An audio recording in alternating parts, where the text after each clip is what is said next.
വെള്ളാപ്പള്ളി എന്ന് പറഞ്ഞു കഴിഞ്ഞാൽ അടിമുടി അഴിമതിയാണ് വെള്ളാപ്പള്ളിയുടെ പ്രധാനപ്പെട്ട പരിപാടി. വെള്ളാപ്പള്ളി എന്ന് പറഞ്ഞു കഴിഞ്ഞാൽ അയാൾക്ക് കോടിക്കണക്കിന് പൈസ ഉണ്ടാക്കണം, അതിനാരാണോ കൂടെ നിൽക്കുന്നത് അവരുടെ കൂടെ നിൽക്കുക എന്നുള്ളത്. UDF ഇരുന്നപ്പോൾ UDFിൻ്റെ കൂടെ നിന്നു. പക്ഷേ പിണറായി വന്നപ്പോഴത്തേക്കും പിണറായി അയാളെ മൊത്തമായിട്ട് അങ്ങ് ദത്തെടുത്തു.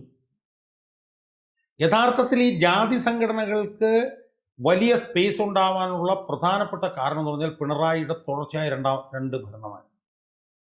ആ രണ്ട് ഭരണം ഒരുമിച്ച് വന്നു കഴിഞ്ഞപ്പോഴത്തേക്കും വെള്ളാപ്പള്ളിയെ ഇങ്ങോട്ട് എടുത്തു. വെള്ളാപ്പള്ളിയെ ഇങ്ങോട്ട് എടുത്തപ്പോഴും NSS അപ്പുറത്ത് നിന്നു. സമദൂരം എന്നൊക്കെ പറഞ്ഞെങ്കിലും അവർ മിക്കവാറും തെരഞ്ഞെടുപ്പുകൾ വരുമ്പോഴത്തേക്കും UDFിനായിരുന്നു വോട്ട് ചെയ്തത്. പക്ഷേ അവസാനം നമ്മൾ കണ്ടതെന്താണ്? അയ്യപ്പ സംഗമവുമായി ബന്ധപ്പെട്ടുകൊണ്ട് സുകുമാരൻ നായരെ ഇങ്ങോട്ട് പിടിക്കും. അപ്പോൾ അന്ന് ചർച്ച ചെയ്യപ്പെട്ടൊരു സോഷ്യൽ എഞ്ചിനീയറിംഗ് എന്ന് പറഞ്ഞാൽ വെള്ളാപ്പള്ളി എന്ന് പറഞ്ഞാൽ അഴിമതിക്കാരൻ ഇങ്ങോട്ട് വന്നുകൂടി, വെള്ളാപ്പള്ളിയുടെ കൂടെ ഈഴവരും കൂടി ഒഴുകി വന്നു.